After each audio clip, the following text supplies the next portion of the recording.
எல்லாருக்கும் வணக்கமுங்க. நான் பஞ்சை சித்தர் குழுமணி டாக்டர் நடராஜன் பேசுகிறேங்க. நாம் இன்றைக்கி பார்க்க போகிறது தி அல்டிமேட் ஆல்கமி. அதாவது இதுக்கு மீறின ரசவாதமே இல்லை அப்படிங்கிறது. இது அமிர்தசஞ்சீவி. அமிர்தசஞ்சீவிங்கிறது பஞ்சாயத்தினுடைய பரிணாம வளர்ச்சி.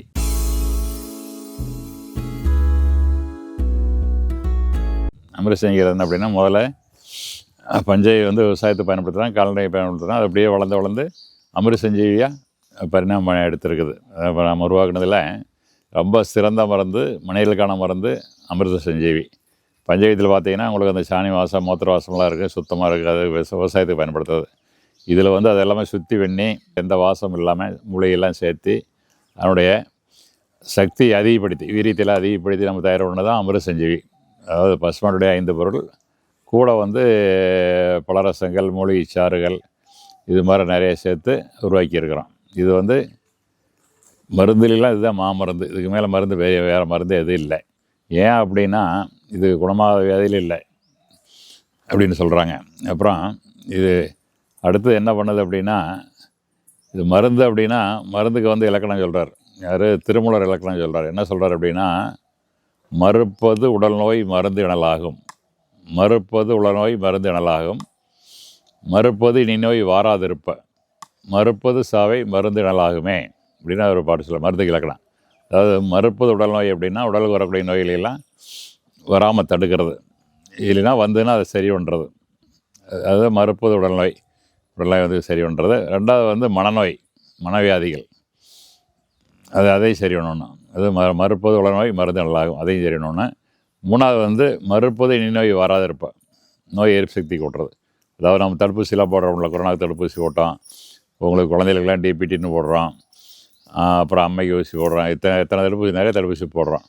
அந்த தடுப்பூசி மாதிரி அதை போட்டோம்னா நோய் எதிர்ப்பு சக்தி அதிகப்படுத்தி அந்த குறிப்பிட்ட வியாதி வராது, அது மாதிரி தடுக்கிறது, அந்த நோய் வராமல் தடுக்கிறது. ஆனால் அமிர்தசஞ்சீவி எல்லா நோய்க்குமே தடுப்பூசி மாதிரி வேலை செய்யுது. அதில் இருக்கிற நுண்ணுயிரெல்லாம் உடலில் போய் அது ஆன்டிபயோட்டிக்ஸ் எல்லாம், நோய் எதிர்ப்பு சக்தி ஆன்டிபயோட்டிக்ஸ் எல்லாம் அதிகப்படுத்தி நமக்கு எந்த நோய் வராமல் தடுக்குது. அது மூணாவது இலக்கணம். நாலாவது மறுப்பது சாவை மருந்து நல்லாகுமே. மறுப்பது சாவைன்னா அது மிகப்படுத்தி பாடியிருக்காங்க. மறுப்பது சாவை யாரும் மறுக்க முடியாது, யாரும் முனிவராக இருந்தாலும் இறந்து ஆகணும். ஒரு காலத்தில் சித்தரில் 100 வருஷம் 200 வருஷம் 100 வருஷம்லாம் இருந்திருக்காங்க. அவங்க உடம்பை காயல் மாற்றி மூச்சையெல்லாம் அடக்கி மூச்சை விடாமல் ஒரு மாதிரி இதுக்கு போயிடுறாங்க, ஹைபர்னேஷன் அப்படின்ட்டு. பனித்துருவ கண்டையெல்லாம் பார்த்தீங்கன்னா 6 மாதம் 9 மாதம் பனிக்குள்ளே உறைஞ்சி உணவெல்லாம் இது எடுத்துக்காது. முதல்ல இருக்கிற உணவை உடம்புல இருக்கிற அந்த கொழுப்பெல்லாம் கொஞ்சமாக கரைச்சி இது பண்ணிக்கிட்டு பேசாமல் படுத்துருக்கு. என்ன பண்ணுன்னா, மெட்டபாலிசத்தெல்லாம் குறைச்சிருது, மூச்சு விடுறதை குறைச்சிருது, அப்புறம் அது உணவு தேவை எல்லாமே குறைஞ்சி போயிடுது. இல்லை குறைஞ்சி போயிடும்போது அது அப்படியே இருக்குது. அது மாதிரி சித்தரில் சமநிலைக்கு போயிட்டாங்கன்னா எத்தனை வருஷம் இருந்தாலும் அவங்களுக்கு ஒன்றும் ஆகாது. அவங்க எப்போ வேண்டாம்னு நினைக்கிறாங்களோ அப்போ வெளியே கிளம்பிடலாம். அது மாதிரி மறுப்பது சாவை மறுக்க முடியாது. அவன் என்ன சொல்கிறாங்கன்னா, சாவை தள்ளி போடணும். அதாவது குன்றாத இலையமே அப்படி இருக்கணும். எவ்வளோ எத்தனை வருஷம் இருந்தாலும் இருக்கிற வரைக்கும் இருக்கணும். நம்ம அதிக நாள் இருக்குன்னா 120 வருஷம் 30 வருஷம் 150 வருஷம் நிறைய பேர் எனக்கு தெரியும், நிறைய பேர் இருந்திருக்கு. 169 வருஷம்லாம் சித்தர் ஒருத்தர் இருந்திருக்காங்க, நம்ம இடத்துல இருந்திருக்காங்க சித்தரம்மா. என்னுடைய வரமூர்னார் குருவோட குரு ரத்னாவ சாமியில்னார் 119 வருஷம் இருந்தாருங்க. அது மாதிரி நிறைய பேர் இருந்திருக்கு. இன்னொரு சாமி மாயாண்டி சாமி அப்படின்ட்டு எனக்கு ரொம்ப பழக்கமான ஒரு பெரிய சித்தர். அவர் 250 வருஷத்துக்கு மேலே இருந்தாருங்க. அவங்க தள்ளி போட்டுக்கிறதான். ஏன்னா அவங்கள அஷ்டமா சித்தி எல்லாம் தானனால அவங்க இது பண்ணுறாங்க. ஆனால் நம்ம சாவை தள்ளி போட்டுக்கலாம், ஆயுசு அதிகப்படுத்திக்கலாம். ஆயுசை அதிகப்படுத்தி எவ்வளோ வருஷம் நம்ம இருக்கணும்னு நினைக்கிறோமோ அந்தளவுக்கு நம்ம உணவு கட்டுப்பாடு, தியானம், மூச்சு பயிற்சிகள், யோகாசனம், இது மாதிரி நிறைய இதெல்லாம் இருக்குது. அதெல்லாம் பண்ணுறது உங்களுக்கு ஆயுசு கூடிக்கும். செல்லுலாம் உடம்புல இருக்கிற செல்ஸ் எல்லாம் ஒரு டைம் இப்போ புதுப்பிச்சுக்கும், சீக்கிரம் ஆகாது. அப்புறம் இதுதான் இலக்கணம் சொல்கிறாரு. இந்த 4 இலக்கணத்தையுமே ஒரே மருந்து சரி ஒன்றுன்னா அது அமிர்தசஞ்சீவி ஒன்று தான். பசுமாட்டுடைய மகிமை. காமதேன்னு சொல்கிறாங்களே, காமேன்கிட்ட நீ எது வேணாலும் கிடைக்கும். அதே மாதிரி இந்த மருந்தை நம்ம இங்கே உபயோகப்படுத்திங்கன்னா உங்களுக்கு என்ன வேணாலும் கிடைக்கும். எல்லாமே நல்லாயிருக்கும். உடல்லையும் வேலை செய்யும், மனசுலேயும் வேலை செய்யும், அந்த உயிர்லேயும் வேலை செய்யும். உயிரிலுடைய பாவ புண்ணியங்கள் எல்லாமே அந்த பதிவெல்லாம் கரெக்ட் பண்ணும். அப்போது இதை நம்ம சாப்பிட்டா என்ன பலன் கிடைக்குன்னு பார்க்கலாம். அதுக்கு முன்னாடி இது ஏன் அவ்வளோ வேலை செய்யுது அப்படின்னா, உலகத்திலேயே தூய்மையான பொருள் தண்ணி தூய்மையான தண்ணி, மேலே மலையில் மலையில் பனி கரைஞ்சி வருது, அதெல்லாம் தூய்மையான தண்ணி. மழை தண்ணி தூய்மையான தண்ணி. அதே மாதிரி காற்று நல்ல இதில் ஃபாரஸ்ட்லாம் போனால் இருக்கிறது தூய்மையான காற்று, பொல்யூஷன் இல்லாத காற்று. அது மாதிரி உலகத்திலே எல்லாத்தோட தூய்மையான பொருள் எதுன்னு கேட்டால், முன்னையெல்லாம் நெருப்புன்னு சொல்லுவாங்க. நெருப்பு வந்து அதுக்கு மேலே தூய்மை இருக்க முடியாது, எதாக இருந்தாலும் எரிச்சு காலி பண்ணி சுத்தமாக வச்சுருக்கு. அது மாதிரி எல்லாத்துக்கும் தூய்மையான பொருள்னு கேட்டால், திருமலை ஆழ்வார் என்ன சொல்கிறாருன்னா, இந்த பஞ்சகத்தையும் சொல்கிறார். அதை நம்ம மனசு சாப்பிடலாம், அமர் செஞ்சுன்னு சொல்கிறோம். என்ன பாடியிருக்காரு அப்படின்னா, ஆணின் மேய ஐந்தும் நெய். ஆண்னா பசு, ஆணின் மேய பசுமாட்டு கொடுக்கக்கூடிய 5 பொருள். பசுமாட்டில் தான் நமக்கு கிடைக்கிது பஞ்சகவியம். அதாவது சாணம், மூத்திரம், பால், தயிர், நெய், 5 அதெல்லாம் கிடைக்குது. ஆணின் மேய ஐந்தும் நெய், அதில் நின்ற தூய்மைங்கிறார். இந்த 5ல் இருக்கக்கூடிய தூய்மை வந்து நீ தான்ப்பா அப்படிங்கிறார். அவர் வந்து இறைவனை பாடுறார். இறைவனே நீ இருக்கிறது தூய்மையை நீ தான்ப்பா. ஒரு பொருள் தூய்மையான பொருளாக மற்ற பொருளோட சேர்ந்தால் நம்ம அந்த பொருளோட இது தோஷம், அவருடைய கழிவுகள் அழுக்கெல்லாம் நீக்கி அந்த பொருளையும் தூய்மைப்படுத்திடணும்னு அர்த்தம். அதுதான் தூய்மையான பொருள்னு சொல்கிறது. ரசவாத கல் மாதிரி இது அவர் சொல்கிற மாதிரி இது என்ன பண்ணுது அப்படின்னா, நாம் விவசாயத்துக்கு பயன்படுத்தினாலோ பஞ்சகவியம், ஆடு மாட்டு கொடுத்தாலோ, நம்ம மனுஷனுக்கு இது மாதிரி அமர் செஞ்சு மாதிரி அதை மேம்படுத்தி கொடுத்தாலும் என்ன பண்ணுன்னா, உடலை சுத்தம் பண்ணிடுது, மனசை சுத்தம் பண்ணிடுது.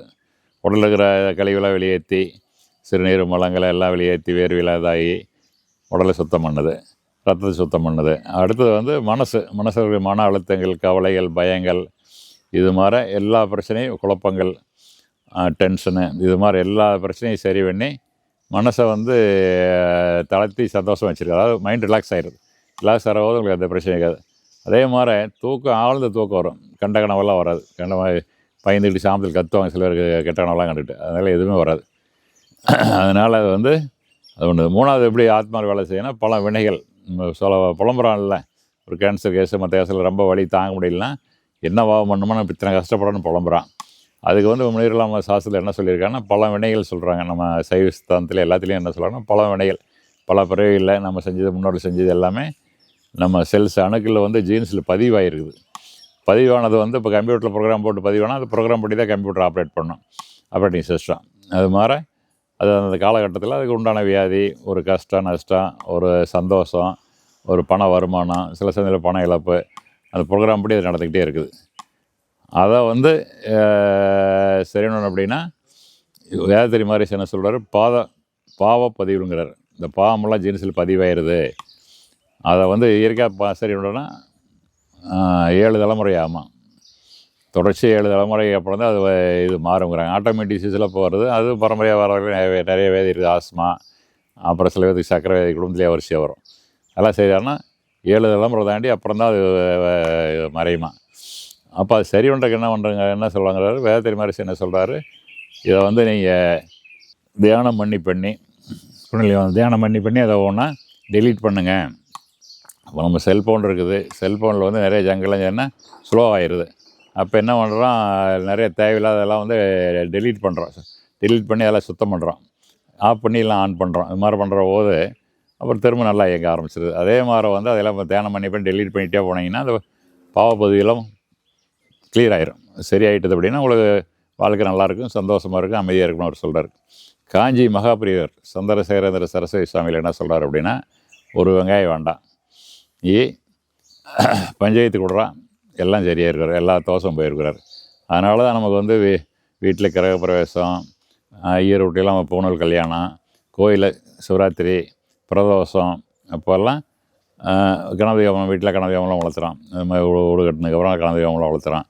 அப்போ அந்த பஞ்சாயத்து கலைக்கு ஆளுக்கு ஒரு ஸ்பூன் கொடுப்பாங்க. அது ஓசியப்பா எல்லாத்துக்கும் கொடுப்பாங்க. அது வந்து உடலை சுத்தம் பண்ணிடுறாங்க. அந்த கருத்து அதுதான், வேறு ஒன்றும் இல்லை. அப்போ இது சாப்பிட்ற போது வந்து உடம்புலேயும் வேலை செய்யுது, மனசுலேயும் வேலை செய்யுது, உயிர் ஆத்மாலேயும் வேலை செய்யுது. அதனால் இதுக்கு வேறு எந்த மருந்துமே உலகத்தில் இது மாதிரி வேலை செய்கிறதில்லை. அதே மாதிரி பஞ்சாயத்து பார்த்தீங்கன்னா செடி கொடிலையும் வேலை செய்யுது, விவசாயத்துக்கு பயன்படுத்துகிறோம், ஆடு மாட்டுலேயும் வேலை செய்யுது, மனுஷனுக்கு வேலை செய்யுது. அதாவது plant kingdom, animal kingdom, human kingdom 3 லெவலில் வேலை செய்கிறது பஞ்சாயத்து தவிர வேறு என்ன. தண்ணி ஒன்று தான் காஞ்சி பெரியவர் சொல்கிறார். தண்ணி ஒன்று தான் எல்லாத்துக்கும் பொதுவானது. அதே மாதிரி அந்த பஞ்சை வந்து எல்லாத்துக்கும் பொதுவானது, எல்லா உயிர்களுக்கும் எல்லா பயிர்களுக்கும். அப்போ அவ்வளோ சிறப்பான பஞ்சை வந்து நம்ம சாப்பிட்ற போது நமக்கு என்ன பலன் கொடுக்குதுன்னு பார்க்கலாம். இதை குடிச்சையுமே ஃபஸ்ட்டு இது என்னதுன்னா பசி அதிகமாகும், நல்லா பசிக்கும். 6 இட்லி சாப்பிட்றோம், ஒரு 10 நாள்லேயே 5 இட்லி சாப்பிட ஆரம்பிச்சிடுவான், அவ்வளோ பசிக்கும். ரெண்டாவது நல்லா ஜீரணம் ஆயிரும். ஜீரணம் ஆகி நல்லா வயிறு வந்து நல்லா பூவாட்ட மெலுசாயிரும், காத்தாட்டம் இருக்கும், அந்த ஹெவினஸ் இருக்காது, கனமாக இருக்காது. சில பேர் சாப்பிட்டதுக்கப்புறம் என்ன பண்ணுவாங்க, இஞ்சி மிரப்பா மாத்திரை விடுவாங்க, சோடா குடிப்பாங்க, வயிறு டும்முன்னு இருக்கும், வயிறு மாசமாக இருக்கிற மாதிரி இருக்கும். அப்போ இது அதெல்லாம் குடிப்பாங்க, குடித்து போகிறோன்னா காற்று போயிடணும். அப்புறம் தான் அதில் அந்த கஷ்டம் நீங்க அவங்களுக்கு. நம்ம அமிர்தஞ்செய் குடித்தோம்னா உள்ளே போனதையும் அலாச ஆரம்பிச்சிடும் வயிறு, காற்று ஏப்பம் நல்லா வரும், காற்று நல்லா பெரியும், உள்ள ஜீரணம் சீக்கிரம் ஆயிரும். காலையில் சாப்பிட்டு மதியம் சாப்பிட்றோம், வயிற்றில் ஒன்றும் இருக்காது, சுத்தமாக இருக்கும். அப்புறம் ஜீரணம் நல்லா ஆகுது. அப்புறம் மலச்சிக்கல் போயிடுது. மலச்சிக்கல் தான் எல்லா சிக்கலுக்கும் காரணம் அதுதான். அதாவது உடல் சிக்கல், மனச்சிக்கல், எல்லாத்துக்கும் இந்த மலச்சிக்கல் தான் காரணம். மழை நல்லா காலையும் சாயங்காலம் 2 நாளில் நல்லா போயிட்டுது அப்படின்னா உடம்புல எந்த வியாதியும் வராது. என்ன சொல்கிறாங்க அப்படின்னா சித்தர்கள்லாம், கழிவுகள் தேக்கம் நோய், கழிவுகள் அதிகமாக தேங்கிச்சுன்னா அதுதான் நோய், கழிவுகள் நீக்கம் ஆரோக்கியம்.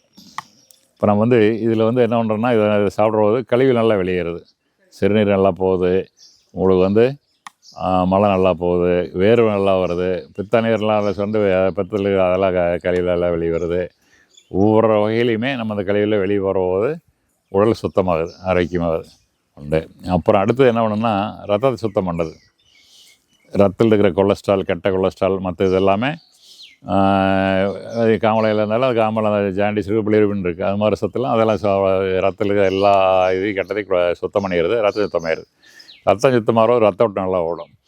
ரத்தம் சுத்தமாக என்ன ஒன்று கொலஸ்ட்ரால் குறையிற போது ரத்த குழாயில் அடப்பு வரும், அடப்பு இருக்கிறத அடப்பெல்லாம் நீக்கிடுது. அடப்பை நீக்கிட்டாலே எல்லா உறுப்புகளும் ரத்த ஓட்டம் நல்லா போகும். எல்லா உறுப்புகளும் ரத்த ஓட்டம் நல்லா போகிற போது உங்களுக்கு என்ன ஆகும் அப்படின்னா மரடப்பு வராது. இதயத்தில் ரத்த குழாய் இது கொலஸ்ட்ரால் வந்து அடப்பு இருந்ததுன்னா மரடப்பு வரும், அது வராது. அதே மாதிரி மூளையில் போகிற ரத்த குழாயில் அதில் அடப்பு இருந்ததுன்னா பக்கவாதம், ஸ்ட்ரோக் வரும், அது வராது. அப்புறம் அதே மாதிரி ஒவ்வொரு உறுப்புகளிலுமே ரத்த ஓட்டம் நல்லா போகிற போது சர்க்கரை இருக்குலாம் பார்த்தீங்கன்னா காலுக்கு ரத்த ஓட்டம்லாம் விரலே எடுத்துருவாங்க, கால் எடுப்பாங்க, மாற்றி எடுத்துருவாங்க, ரத்த ஓட்டம்லாம் கரையான்னு போயிடும், எல்லாம் புண்ணாராது. ரத்த ஓட்டம் எல்லாம் இதாகிற போது இந்த வேதியில் எதுவும் வராது.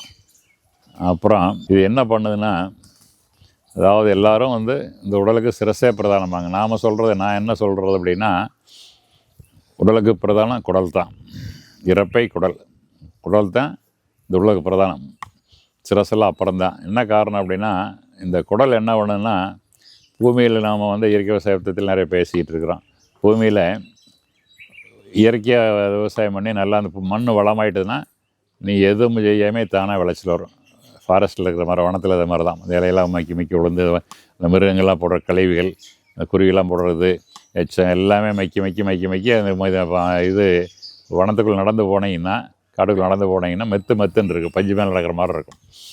அங்கே ரொம்ப அவ்வளோ இது மக்கு அதிகமாகி மகிழ்ச்சி கார்பன் அதிகமாக போது மரங்கள்லாம் நல்லா ஆரோக்கியமாக இருக்குது வனத்தில். அதே மாதிரி வந்து இந்த குடல் வந்து சுத்தமாக நல்லா இருந்தது அப்படின்னா, குடல் ஆரோக்கியமாக இருந்ததுன்னா, குடல் ஆரோக்கியம் தான் healthy gut is healthy life அப்படின்னு சொல்லுவாங்க. அதாவது கட்டு மட்டும் இதாக இருந்ததுன்னா உங்களுக்கு ஜீரணம் நல்லாகி உள்ளே எந்த புண்ணு இல்லாமல் இருக்கிற நுண்ணுயிர்கள்லாம் இன்டெஸ்டினல் ஃப்ளோரான்னு சொல்லுவாங்க. இவ்வளோ நிறைய நுண்ணுயிரெலாம், மண்ணில் எப்படி நுண்ணுயிர்கள் நிறையா இருக்குது, மண்புழு மாதிரி மற்ற நுண்ணில் இருக்கிற மாதிரி இல்லை நுண்ணுயிரெலாம் அதிகமாக இருக்கிற போது எந்த வியாதி வராது. நீ சாப்பிட்ற உணவுப் பொருள் எதாவது கலந்துருந்தாலும், அதில் கிருமி இருந்தாலும் அதெல்லாம் சரி பண்ணிடும், கரெக்டாக இருக்கும், ஜீரணம் நல்லாகும்.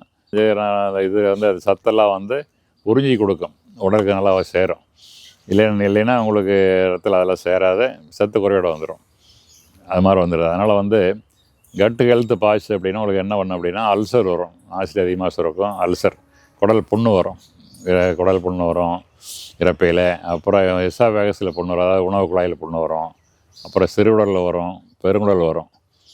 அதில் புண்ணு வந்து என்னாம்னா, சில பேர்த்துக்கு வந்து இரிட்டபிள் பவுல் சிண்ட்ரோம், IBS அப்படிம்பாங்க, குடல் அலர்ச்சி. இந்த குடலெல்லாம் அலர்ச்சி ஆகிட்டுது அப்படின்னா, நீங்கள் ஒரு காரம் சாப்பிட்றீங்க, ஒரு மசாலா சாப்பிட்றீங்க, ஒரு எண்ணெய் பலகாரம் சாப்பிட்றீங்க, ஒரு அசைவம் சாப்பிட்றீங்கன்னா வயிற்றில் உள்ளே போய் முதலே அலர்ச்சியாக கிடக்குது. இதெல்லாம் காரங்கள் எல்லாம் போகிற போது அது போய் அதிகப்படுத்தி உடலை சும்மா சலசெல்லாம் அலசிட்டு ஒரு நாளைக்கு 5 இடம் 6 இடம் 10 இடம் கூட மோசம் போகும், அடிக்கடி போயிட்டே இருக்கும், வெளியே போயிட்டே இருக்கும். அப்புறம் அதே மாதிரி IBDன்னு சொல்லுவாங்க, இரிட்டபிள் பவுல் டிசீஸ். அது வந்து கிரான்ஸ் டிசீஸ்னு ஒன்று இருக்குது, ஆட்டோமின் டிசீஸ். உள்ளுக்குள்ளே தனக்கு தானே இது ஆன்டிபயாட்டிக்ஸ்லாம் ஃபார்ம் பண்ணி நம்ம நல்லா செல்ஸெல்லாம் அதை அட்டாக் பண்ணுறோம். அதுவும் பெருங்குடல் இதுலாம் குடலாம் இது புண்ணு உண்டு பண்ணிடும். புண்ணு உண்டுனாலும் அது இதே மாதிரி தான் வயிற்றில் போகும், வயிற்று வலிக்கு. அது கொஞ்சம் மோசமானது.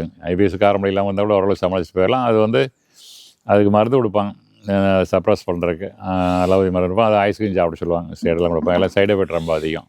கிட்னி எல்லாம் பாதிக்கும். அதுக்கு வந்து இந்த அமரசஞ்சீவி நல்லா கேட்குது. எல்லாமே அதில் இருக்கிற அந்த கிருமியெல்லாம் எல்லாம் சுத்தம் பண்ணி அது இது குடல் உறுப்புகள் நல்லா இருக்கும்போது அதுக்கு நல்லா கேட்குது.